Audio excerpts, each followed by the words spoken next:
में घुमा करके दे मारा, सो गोविंदाय नमो नमः। मारा गया बत्सासुर। भगवान तो गाय बछड़ों के पालक हैं, रक्षक हैं, तो फिर बछड़े को क्यों मार दिया? भगवान कहते हैं ये बछड़ा तो है पर असली नहीं है, नकली है।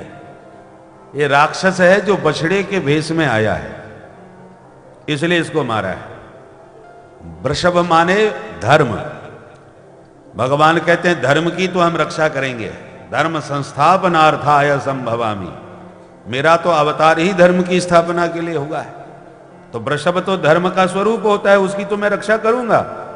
पर आज समाज में ऐसे कई राक्षस हैं जो धर्म का बानक बना करके, चोला ओढ़ करके भोले भाले लोगों को ठगने के लिए उस धर्म का दुरुपयोग करते हैं। बहुत शब्दों पर ध्यान दें। धर्म की रक्षा भगवान करेंगे पर धर्माभास की रक्षा नहीं करेंगे। धर्म का आवरण ओढ़ करके जो राक्षस समाज में घूम रहे हैं, उन्हें तो भगवान घुमा घुमा करके सीधे जेल फेंक रहे हैं। बोलो राधे राधे। राधे राधे। या तो ठिकाने लगा रहे हैं या उनका स्थान सुरक्षित कर रहे हैं कि तुम यहीं लायक हो। इसलिए ध्यान रखिएगा, धर्म की रक्षा भगवान करेंगे पर धर्माभास, धर्माभास का मतलब धर्म जैसा दिखता है नहीं, उसको कहते हैं धर्माभास। धर्म का आभास वो बचने वाला नहीं। इसलिए भगवान ने वत्सासुर को, जो बैल बछड़े के रूप में था, उसे भी घुमा करके दे मारा, असुर का संहार किया। ऐसे ही बकासुर बगुला बन के आ गया, भगवान को खाने के लिए दौड़ा और मुंह में धर के गटक गया। भगवान उसके पेट में जाके अपना शरीर इतना गर्म कर दिए, उसे लगा जैसे आग का अंगारा खा लिया हो। भयंकर जलन हुई तो तुरंत भगवान को मुख से बाहर कर दिया। जैसे ही प्रभु को बाहर किया, भगवान ने उसका मुंह पकड़ के बीच में से चीर दिया। सो गोविंदाय नमो नमः। भगवान बकासुर का उद्धार किया। बक माने बगुला, बगुले के भेष में आया। बगुला दंभी होता है। दंभ का मतलब क्या है? दंभ उसे कहते हैं कि जितना है नहीं उससे ज्यादा दिखाता है। एक माला जपता होगा और कहे भैया हम तो 11 माला या 60 माला जपे बिना पानी तक नहीं पीते, तो करता इतना है, दिखाता इतना है, उसको दंभी कहते हैं, प्रदर्शन करने वाला। भगवान कहते हैं दंभ का ब्रज में कोई काम नहीं है। बगुले का क्या स्वभाव होता है? आपने देखा होगा, पानी के किनारे रहेगा और पानी में घुस के एक पैर पर खड़ा हो जाएगा, दूसरा पैर यूं उठा लेगा। भोली भाली पानी की मछलियां समझती हैं कोई संत एक पैर पर खड़े होके भजन कर रहा है। भाई चलो बहन आशीर्वाद ले आए। मछलियां आती हैं प्रणाम करने को, आशीर्वाद लेने के लिए, और जो सामने आके गप से मुंह में धर के गोविंदाय नमो नमः। मछलियां कहती हैं बहना महाराज जी से आशीर्वाद लेने के लिए जाते हुए तो लोग दिख रहे हैं, आते नजर नहीं आ रहे। ये सब के सब जा कहाँ रहे हैं? महाराज जी आपके भक्त कहाँ जा रहे हैं? और बगुला जी कहते हैं यद गत्वा न निवर्तन्ते। जो हमारी शरण में आता है हम वहाँ पहुँचाते हैं जहाँ से कोई लौट के वापिस नहीं आते। उद्धार करने के लिए ही हम जगत का कल्याण करने के लिए पधारे हैं। तो ऐसे जो दंभी होते हैं, भगवान कहते हैं उन दंभियों का ब्रज में कोई स्थान नहीं, इसलिए बगुले को भी मुंह फाड़ करके गोविंदाय नमो नमः कर दिया। ऐसे एक दिन अघासुर अजगर बन के आ गया। अजगर सांप मुंह फाड़ करके श्वास रोक करके स्थिर होके बैठ गया। ब्रजवासी आंख मिचौनी खेल रहे थे। जैसे ही अघासुर के खुले मुख पर दृष्टि पड़ी, ब्रजवासी बोले भैया इतने दिनाते या वृंदावन में डोल रहे हैं, पर ये गुफा भैया पहली बार देखी। कितनी जोरदार गुफा है। एक बोलो भैया गुफा तो ऐसी लगे जैसे कोई सांप हमको खावे को बैठो होए। अब है सांप ही और समझ बैठे गुफा। दूसरों बोलो भैया हमने ऐसी सुन रखी है कि वृंदावन की गुफा में बड़े बड़े सिद्ध महात्मा तपस्या किया करें। चलो यार गुफा के भीतर घुस के देखें कौन कौन से महात्मा बैठे हैं। चलो घुस पड़े महाराज। अब मुंह फाड़ करके जिह्वा धरती में सटा करके सांस रोक करके बैठा था अघासुर। सुबह की जीभ पर पैर रख करके धीरे धीरे ब्रजवासी भीतर घुसने लगे। एक बोले गुफा नेक्सी है, दो दो सड़कें काय को बना रखी हैं। एक बोलो एक सड़क है भीतर जावे वाले को, दूसरी है बाहर आवे वाले को, आवे जावे की अलग अलग व्यवस्था है। सर्प की दो जिह्वा होती है ना। एक बोलो क्यों रे, हमने सड़कें तो बहुत देखी पर ये गुदगुदी सड़क पहली बार देखी। सड़क कहाँ है ऐसा मालूम पड़े जैसे गद्दा बिछा रखे हो, कितनी जोरदार है। एक बोलो वृंदावन के महात्मन के बड़े ठाट हैं महाराज, कैसी जोरदार गुफा सजा रखी है।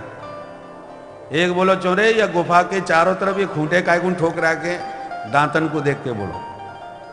दूसरो बोलो महात्मन को नियम है कि जो भी अंदर दर्शन करे आए अपनो सामान खूंटा से बाहर टांग के आए, सामान लेके भीतर ना घुसे। उठा उठा करके लटका भी लगे महाराज सामग्री वाके दांतन से। अब बड़ी देर हो गई, अघासुर को श्वास रोके तो उसने धीरे धीरे श्वास छोड़ी। जो सांस छोड़ी तो भीतर से गरम गरम हवा निकली उसकी श्वास की। अब ब्रजवासी डर गए, बोले भैया यहाँ में से तो गरम गरम हवा निकल रही है, ये गरम गरम हवा कैसी गुफा में से। एक बोलो घबराओ मत, बड़े बड़े महात्मा योगी बैठ के तप कर रहे होंगे, मालूम पड़े कपाल भाती कर रहे होंगे जोर जोर से, तो ये गरम गरम हवा है रही। बड़े बड़े महात्मा होंगे और हमें तो लगे तमाम महात्मा होंगे, बड़ी गुफा है ना तो सब एक साथ कर रहे होंगे इसलिए हवा आज।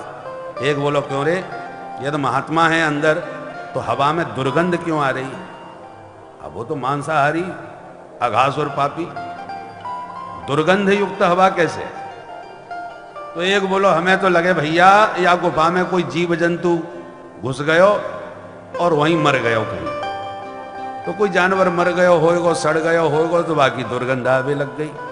महात्मा तो अपने ध्यान में रहें, अपने शरीर को ही ध्यान होने ना रहे तो जीव को का ध्यान रखेंगे। तो कोई जीव जंतु मर गयो सड़ गयो होएगो इसलिए बदबू आ रही है। माने एक शंका करता है दूसरा तुरंत उसका कोई ना कोई समाधान कर देता है। अब है अजगर भयंकर और उसकी उत्प्रेक्षा करते गुफा के रूप में समझ करके भीतर घुसते गए। एक ने कहा भैया वादना वो बगुला आकर के कन्हैया को खा गयो हो, तो जैसे तैसे कन्हैया बच गयो, कहीं ये भी हमें खावे कोई बैठो हो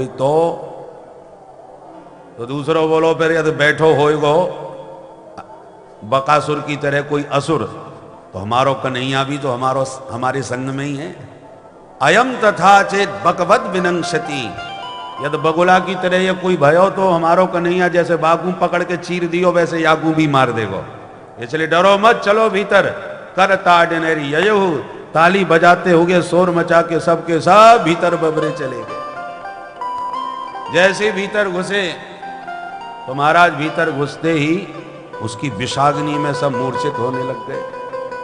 कन्हैया ने खूब आवाज लगाई, रोको रोको भाई ब्रजवासियों, पर का हुए सुनाई ना पड़ी। तो फिर भगवान भी भीतर घुस गए।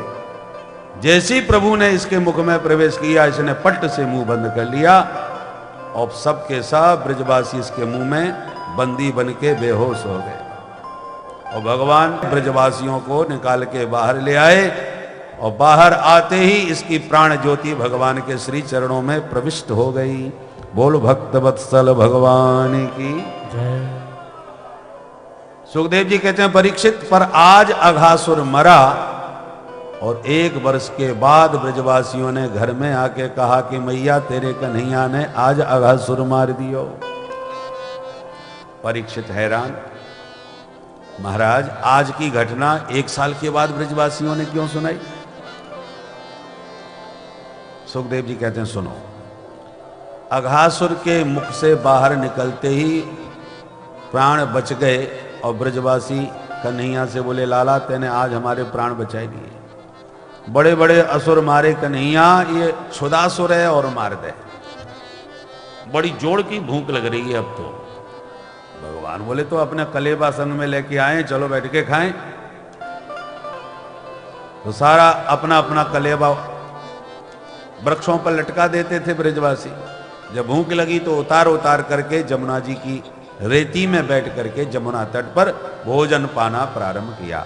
कन्हैया को बीचों बीच बैठा लिया, सभी ग्वाला उनके गोल चक्राकार बना करके चारों तरफ से लाला को घेर करके अब भोजन करना प्रारंभ कर दिए। कैसे भोजन हो रहा है, सुखदेव जी उसका चित्रण कर रहे हैं। बिभ्रद वेणुं जठर पटयो श्रृंगवेत्रे च कक्षे वामे पाणौ शरण कवलं तत्फलान्यंगुलीषु तिष्ठन् मध्ये स्वपन सुहृदो हासयन् नरमभीष्मै स्वर्गे लोके निसति बुभुजे यज्ञ भोगवान के।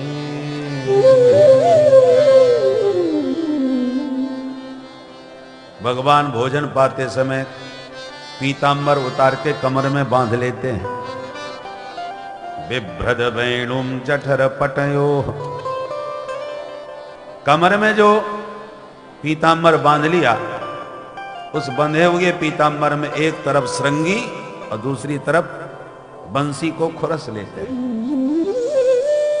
अब बाएं हाथ में दही भात मिला लेते हैं और सभी ब्रजवासियों से एक एक फलों के अचार की कली मांग लेते हैं। तू कौन सा अचार लायो भैया? तो एक एक कली अचार की मांग मांग के उंगलियों के बीच में दबा लेते हैं। आम का, नींबू का, मिर्ची का, टेंटी का, ऐसे खट्टी मीठे अचारों के साथ दही भात पा रहे हैं और ग्वालाओं को भी पवा रहे हैं, खिला रहे हैं। ब्रजवासी गोविंद को पवा रहे हैं। ऐसे हासयन नरम अभिस्वई, खाते खिलाते हास्य परिहास करते जा रहे हैं। ये वन भोज है, छाक लीला इसको कहते हैं। खूब चकाचक खा रहे हैं और हंसी मजाक करते जा रहे हैं, हास्य परिहास। ब्रह्मादिक देवता स्वर्ग में इस लीला का दर्शन करके आह्लादित हो रहे हैं, आनंदित हो रहे हैं। और सब देवता तो आनंद ले रहे हैं भगवान के इस भोजन का दर्शन करके, पर ब्रह्मा जी बार बार मुंह बिगाड़ रहे हैं। जब भगवान किसी का खाया हुआ आधा लड्डू तुरंत उसके हाथ से छीन लेते हैं। अरे भैया हमें उनको खवा, तेरी भाभी ने कैसो लड्डू बनाया है, और उसका खाया हुआ आधा लड्डू स्वयं खा लेते हैं। तो ब्रह्मा जी मुंह बिगाड़ लेते हैं, ये कैसा भगवान है? उसका जूठा लड्डू खा गया, उसका जूठा अचार खा गया। भगवान का प्रसाद दुनिया पाती है और ये भगवान सबका जूठा खाते हैं। मुझे तो लगता है भगवान है भी या नहीं। चार खोपड़ी वाले चतुरानन चक्कर में पड़ गए। जब चार सिर वाले चकरा जाते हैं तो एक सिर वाले क्या समझ पाएंगे महाराज? बड़ी विचित्र लीला है। ब्रह्मा जी को लगा जब दुविधा है, शंका है, तो दूर ही कर लेना चाहिए। दुविधा में क्यों रहे? परीक्षा लेने के लिए धीरे से दबे पांव ब्रह्मा जी आए। भगवान खाने में मस्त थे कि उनके जितने बछड़े थे उन सबको उठा के ब्रह्मा जी ब्रह्मलोक में ले गए। भोजन करते भगवान का ध्यान गया, दूर दूर तक एक भी बछड़ा नहीं। और हे भगवान, ये सब के सब कहां गायब हो गए? ब्रजवासियों तुम भोजन करो, मैं देख के आऊं कहां गए। भाग करके बछड़े देखने को गए तो तुरंत ब्रह्मा जी आके सारे ब्रजवासियों को उठा के ले गए। उधर तो बछड़े नहीं मिले और इधर वापस आए तो ब्रजवासी भी गायब। भगवान को लगा ये चक्कर क्या है भाई? जो दिव्य दृष्टि से देखा, अरे ब्रह्मा जी की करामात है। चोरन के घर में चोरी, हम चोरन के सरदार, ये बाबा हमारे घर चोरी करवे चले आए। हमारे बछड़े ब्रजवासी सब चुरा के ले गए। चलो हमारी परीक्षा लेना चाहते हैं तो इनको परीक्षा ही देते हैं। प्रभु ने संकल्प किया और तुरंत उतने ही बछड़े, उतने ही ब्रजवासी बन के एक क्षण में तैयार हो गए। केवल शरीर ही नहीं बनाया, कपड़े भी बन गए, लाठी डंडे भी बन गए, अलंकार भी बन गए। माने शरीर बना लेते भगवान संकल्प से। और जो ब्रजवासी अंगूठी पहन के सोने की आए, गले में सुंदर चेन पड़ी थी, और वो सोने की चैन और अंगूठी यदि न होती तो ब्रजवासियों की पिटाई न होती। ये अंगूठी चैन कहां छोड़ के चलो आयो।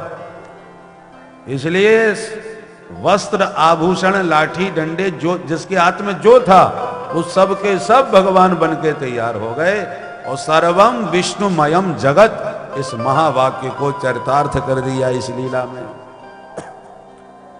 यावत वत्सप वत्स काल्पक बपुर यावत करांघ्रादिकम यावत यष्ट विषाण वेणु दल से यावत विभूषांबरम। सब कुछ भगवान बन के तैयार है। नित्य घर आ रहे हैं, नित्य वन में जा रहे हैं, किसी को कुछ नहीं पता कि असली किधर है। 1 साल बीत गया पर यह रहस्य दाऊ दादा के अलावा कोई नहीं जान पाया। ब्रह्मा जी को लगा चल के देखा जाए तो जो वृंदावन में ब्रह्मा जी आए तो बेई बछड़े बेई ब्रजवासी बेई खाने पीने के ढंग। अब ब्रह्मा जी का माथा खराब, ये सब चोरी करके हम ले गए तो यहां कैसे आ गए। भाग करके ब्रह्मलोक में जाते हैं तो वहां सब सो रहे हैं, भाग के वृंदावन में आ रहे हैं तो सब यहां खेल रहे हैं। अब माथा खराब के 2 में से असली वाले कौन से हैं। सत्या के कतरे नेति ज्ञातुम निष्ठे कथंचन। ब्रह्मा जी का माथा घूम गया कि दूसरा विधाता कौन पैदा हो गया जिसने हमारे जैसे डुप्लीकेट तैयार कर दिए। समझते देर नहीं लगी कि ये चमत्कार मेरे प्रभु के अलावा दूसरा कोई नहीं दिखा सकता, ये सामर्थ्य किसी में नहीं है।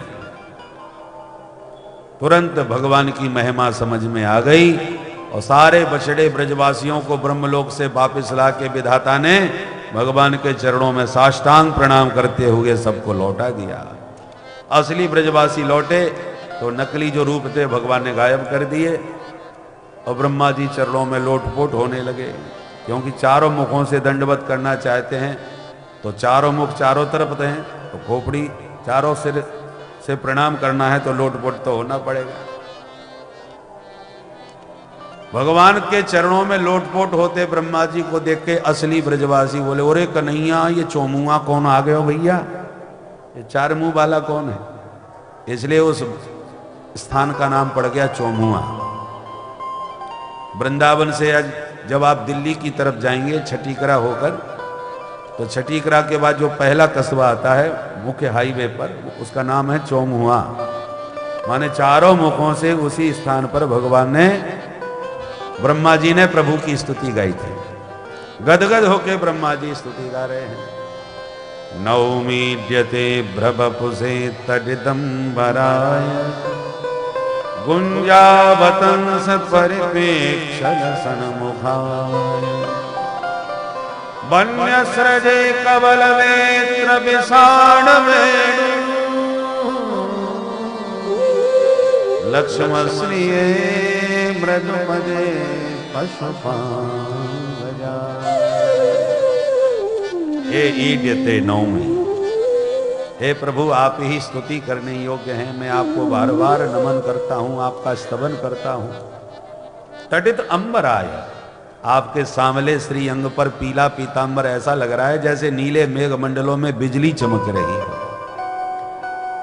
आपकी 4 भुजाओं में शंख चक्र गदा पद्म तो खूब देखे सरकार, पर आज इन 4 भुजाओं में कवल वेत्र विषाण वेणु विभूषित हो रहे हैं।